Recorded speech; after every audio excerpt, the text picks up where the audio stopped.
வணக்கம், நான் உங்கள் விக்கி ப்ரோஸ். நமக்கு என்கிற ஞானத்தையும் வேத ஜோதிட ஞானத்தையும் ஆன்மீக ஞானத்தை வழங்கிய அனைத்து குருமார்களுக்கும் நன்றி என்ற அதே வேளையில் இது ஒரு ஜோதிட விளக்கு வீடியோ விருப்பம் உள்ளவர்கள் தொடர்ந்து பார்க்கலாம். நமது Vicky Bros astrology YouTube, TikTok, Facebook மற்றும் இன்ஸ்டாகிராமை ஃபாலோ பண்ணியிருக்கக்கூடிய அனைத்து தோழிகளுக்கும் நமது நன்றிகள். ஓகே, இன்றைக்கு ஒரு தனிநபருடைய ஜாதகத்தை டீட்டெயிலாம் ஹைட் பண்ணிட்டு பார்க்க போகிறோம். அதே மாதிரி கிரகத்தினுடைய அமைப்புகளை கொஞ்சம் டிகிரியிலே சொல்லிடுறேன், முடிஞ்ச அதை டிகிரியிலே கொடுக்குறேன். சரி, இந்த இடத்துல மேஷ லக்னமாகி செவ்வாய் 7 டிகிரி, செவ்வாய் ராகுவும் 21 டிகிரி லக்னத்திலே இருக்காங்க. லக்னம் 18 டிகிரி. 3ல் சனி மறைஞ்சிருக்கிறாரு. 3ஆம் இடத்துல நட்பு ஸ்தானத்தில் மறைஞ்சிருக்கக்கூடிய சனி.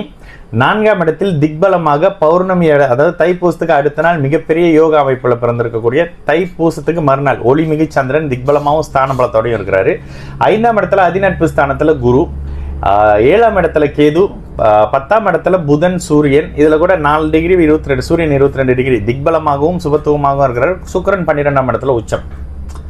ஒரு பெர்ஃபெக்டான ஜாதகம் எப்படி இருக்கும்னு கேட்டீங்கன்னா கிட்டத்தட்ட இப்படிதாங்க இருக்கணும். லக்னம் வலுத்து, லக்னாதிபதி வலுத்து, ராசி வலுத்து, ராசிநாதன் வலுத்துன்னு சொல்லிட்டு அட்டகாசமான யோக ஜாதகம். ஜாதகத்தை போட்டோன்னே சுக்கிர தசை பொண்ணுக்கு நடக்குது. என்ன நடந்திருக்கும்? ஆமா, ப்ரீவியஸ்ல பிரேக்கப் ஆச்சாமா, வயசு நீங்க பாத்துக்கோங்க. இந்த ஏஜுக்கும் நான் எடுத்தோடனே அம்மா பிரேக்கப் ஆச்சா, ஆமாங்க. மலேசியா விட்டு வெளியில் போகிறதுக்கான பிளான் வச்சுருக்கீங்களா? சுக்கிரதசை நடக்குது 12ஆம் இடத்தோட. ஆமாங்க. இதில் என்னென்னா, இதெல்லாம் ஆரம்பிக்கிறதுக்கு முன்னாடி செவ்வாயும் புதனும் சுபத்துவம்.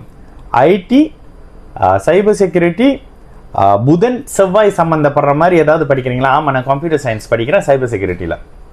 அப்படியே சுபத்துவ விதி பொருந்துதாங்க. லக்னம் செக்யூரிட்டி மாதிரியான செவ்வாய் சம்மந்தப்படக்கூடிய அமைப்பு. 10ஆம் இடம் அதீத சுபத்துவ கிரகம் யாருன்னா, நீங்க இவருன்னு தான் சொல்லணும், புதனை தான் சொல்லணும். புதன் தான் பாருங்க அதீத சுபத்துவ நிலையில இருக்காரு. கூடுதலா எல்லா கிரகமும் அட்டகாசமான நல்ல இடத்துல இருக்கிறாங்க. இந்த ஜாதகத்துல குரு யாரையும் தொடர்பு கொள்ள, ராகுவும் செவ்வாயும் தொடர. அதே மாதிரி பௌர்ணமி சந்திரனா இருக்காரு, கேது உச்ச சுக்கிரனின் வீட்டுல இருக்காரு, சனி நட்பு ஸ்தானத்துல மறைஞ்சு பரிவர்த்தனை 10ஆம் இடத்தாம இருக்காங்க. சரி, என்னங்க நடக்கும்? அம்மா முதல்ல கல்யாண அமைப்பெல்லாம் இப்போ இல்லைம்மா. ஆமாம், நான் எனக்கு கல்யாணத்தில் பற்றிக்கு விருப்பமெல்லாம் இல்லை. இப்போ நான் கல்யாணத்துக்குள்ளெல்லாம் போகலை. ஆனால் இவங்களுடைய தொழில் அமைப்புகளுக்கு தான் இந்த அமைப்புகளை எடுத்தேன். ஆனால் நான் இதில் நிறைய விஷயம் அவங்ககிட்ட சொன்னேன். அம்மா, இந்த ஜாதகம் மிகப்பெரிய அதிகாரம் செலுத்தக்கூடிய ஜாதகம். உங்களை விட்டு பிரிஞ்சு போனவருக்கு இதே தகுதி இருக்கா அப்படின்னு தெரில அப்படின்னு சொல்லப்ப, அண்ணன் உண்மையிலேயே சொல்லணும்னா நான் உங்களை ஒரு 4 இயர்ஸாக ஃபாலோ பண்ணுறேன். 2003லேருந்து 2002-3லேருந்து உங்கள் வீடியோஸ் பார்க்குறேன். கடகத்துக்கு நீங்கள் சொல்லக்கூடிய அமைப்புகளில் நீங்கள் சொன்ன மாதிரியே அந்த 2023ல் பிரேக்கப் ஆச்சு, என் மேலே தப்பே இல்லாமல் ஆச்சுன்னு இந்த மாதிரி அமைப்பு நான் சில விஷயங்கள் ரொம்ப பர்சனலாக சொன்ன பிறகு இதுதான் மாஸ்டர் சனி, இதில் தான் நான் ஒன்றுமே சொல்கிறதுக்கு இல்லையே, கேட்க வந்தாலும் நீங்களே சொல்லிட்டீங்கன்னு அதிலே சொல்லிட்டாங்க. இதுல அடுத்த நிலை என்ன நடக்க போகுது? சுக்கிர தசை கூட உங்களுக்கு யோக தசை இல்லைங்கன்னு தான் சொன்னேன். சுக்கிர 7ஆம் அதிபதி 12ல் மறைஞ்சிருக்கிறாரு. 30 வயசுக்கு மேலதான் கல்யாணம். ஆனா சூரிய தசை, சந்திர தசை, செவ்வாய் தசை, ராகு தசை, குரு தசை பொழந்து கட்ட போகுது. நீங்க ஓஹோ ஆகான்னு இருக்க போறீங்க. ஏன் இந்த மாதிரியான அமைப்புகள்லாம் டிஸ்டர்ப் ஆறீங்கன்னு சொல்லிட்டு என்ன நடக்குமோ அதெல்லாம் பரிகார பூஜை சஜஷன் எதுவுமே பண்ணாம இப்படிதாங்க நடக்கும், இப்படிதான் நடக்கும் அப்படின்னு சொல்லக்கூடிய அமைப்பு. இந்த பொண்ணு மலேசியால பிறந்த பொண்ணு தான், கேரள பிறந்த பொண்ணு. அப்போ இந்த அமைப்புகள்ல ஒரு ஜோதிடம் எவ்வளவு துல்லியமானது. ஒருத்தவங்க யாருன்னே தெரியல, எடுத்த உடனே அம்மா நீங்க இதுல படிக்கிறீங்கன்னப்ப அவங்களுக்கு எந்த மாதிரியான அமைப்புகள் இருக்கு. இதுல என்னன்னா சில பேர் சொல்லிடுவீங்க, அண்ணா நீங்க சொல்லுவீங்கன்னு தெரியும் என்னவீங்க. அப்போ இயல்பாகவே ஜோதிடம் எல்லாமே ஒரு வகையில ஃபிக்ஸ் பண்ணப்பட்டது. இப்படித்தான் இருக்கும், இதெல்லாம் மாற்ற முடியாது, நிமித்த முடியாது, பிதுக்க முடியாதுன்னு அடிக்கடி சொல்வேன். இதுதான் ஜோதிடத்தினுடைய உண்மை.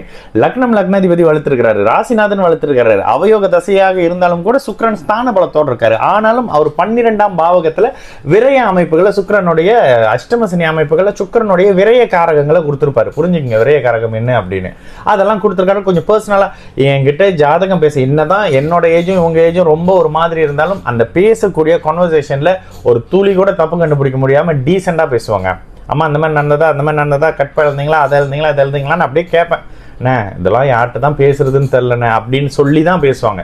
ஒரு நல்ல ஜோதிடருக்கான அழகு. ஓகேங்களா? உங்களுடைய லிமிட் எங்க வச்சிருக்கீங்க. நீங்க பர்சனலா என்ன வேணாலும் இருந்துருப்பாங்க, நான் பர்சனலா எப்படி வேணாலும் இருப்பேன். ஆனா ஜோதிடம் வரும்போது அதற்கு ஒரு அமைப்பு இருக்கும்ல, நீங்க என்ன செய்றீங்களோ அதற்கான மரியாதை செலுத்தக்கூடிய அமைப்பு. அந்த அமைப்புல இந்த பொண்ணுடைய ஜாதகத்தை அப்படியே ரொம்ப சந்தோஷப்பட்டம்மா, ரொம்ப நல்லா இருக்க போறீங்களே, திரும்பி வருவீங்க, ஒரு 3 வருஷம் கழிச்சுட்டு வருவீங்க, வர்றப்ப நான் இது என்னங்க கல்யாணமான்னு கேட்பேன் அப்படின்னு தெரியும். நீங்க கேட்பீங்கன்னு இன்னொன்னு சொன்னேன், அடிஷ்னலா ஜோதிடத்தை கத்துக்கிட்டு ஜாதகம் பார்ப்பீங்கம்மா. வெளியில யாருக்கும் பாக்குறீங்களோ இல்லையோ, உங்க சர்க்கிள்ல இருக்கிறவங்களுக்கு பார்ப்பீங்க. அண்ணா இப்பவே அதை பண்ணிக்கிட்டு தான் இருக்கேன், நிறைய ஆர்வம் எனக்காகவே பார்ப்பேன், வீடியோஸ் எல்லாம் நிறைய பார்த்துக்கிட்டு தான் இருக்கேன்னு சொன்னாங்க. இதுதாங்க அமைப்பு. அப்போ இயல்பாக ஒருவர் என்னவாக ஆக போகிறார், நான் அடிக்கடி சொல்வேன், ஒரு சாதாரணமாக ஒரு ஜோசியரனா இருக்கிற என்ன ஒரு பூஜையோ பரிகாரமோ பண்ணி என்ன அமெரிக்க பிரசிடென்டாவோ இல்லை மலேசியாவுக்கு அதிபராகவோ மாற்றி விட்டுருங்க, நான் ஏங்க இருந்துக்கிட்டு உங்களோட பரிகார பூஜையில் மண்ணை போட்டுக்கிட்டு இருக்க போகிறேன் அப்படின்னு சொல்லுவேன்.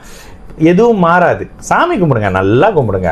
ஆனால் கர்ம வினையின் அடிப்படையில் அடிக்கடி நான் ஒரு விதி சொல்ல, இறைவன் விதிக்குட்பட்டவன் இல்லைங்க. பிரபஞ்சம்னு சொல்லி ஏதாவது உருட்டிக்கிட்டு இருந்தீங்கன்னாக்கா நான் இன்னொன்னு சொல்வேன், காலையில் சூரியன் உதிக்கணுங்க, காலையில் வர்ற சூரியனை அப்படியே மத்தியானம் போல் தள்ளி போட்டுருங்க. உங்கள் பிரபஞ்சம் இதை பண்ணி மேனிஃபெஸ்ட் பண்ணி அதை பண்ணி இது பண்ணி அப்போ வேணா ஆமாங்க உங்களோட அந்த பிரபஞ்ச விதிலாம் நல்லா இருக்குதுங்க, அந்த 11 ஏஞ்சல் நம்பர்லாம் வந்து வாவ் அப்படின்றேன். அதெல்லாம் உண்மையிலே ப்ராக்டிக்கலில் நடக்குது என்பதை நீங்கள் என்ன ஆகணுமோ அதை நோக்கி நகர்றதுக்கு நினச்சிக்கிறேங்க நடந்துச்சுன்னு. இப்போ நான்லாம் ஜோசியராகவே நினைக்கவே இல்லை. எந்த பிரபஞ்சம் அதை கொடுத்துச்சு? ஏதோ வகையில் என்னோட ஜாதகத்தில் இருக்குது.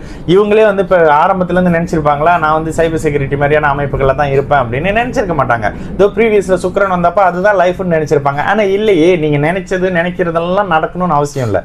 உங்களுக்கு ஜோதிடத்தில் என்ன கொடுக்கப்பட்டிருக்கோ அதுதாங்க நடக்கும். இதை ப்ராக்டிக்கலாக புரிஞ்சுக்கிட்டிங்கன்னா ஜோதிடம் என்ன சொல்ல வருதுன்றது உங்களுக்கு புரிஞ்சிடும்.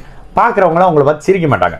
ஓகேங்களா? ஐயோ அண்ணன் நீங்களா ஊன்னு மரியாதை பண்ணுவாங்களே தவிர போகிறான் பாரு இப்போ தானே ஒரு 10,000 வேலைக்கு பூஜை பண்ணால் தெரியாத மாதிரி கோயிலில் பூஜை பண்ணிக்கிட்டு இருக்கான்லாம் சொல்ல மாட்டாங்க உங்களை பார்த்து. சரிங்களா? நான் உங்கள் விக்கி ப்ரோஸ். நல்லது நடக்கும், எல்லோரும் நல்லா இருப்போம். வணக்கம்.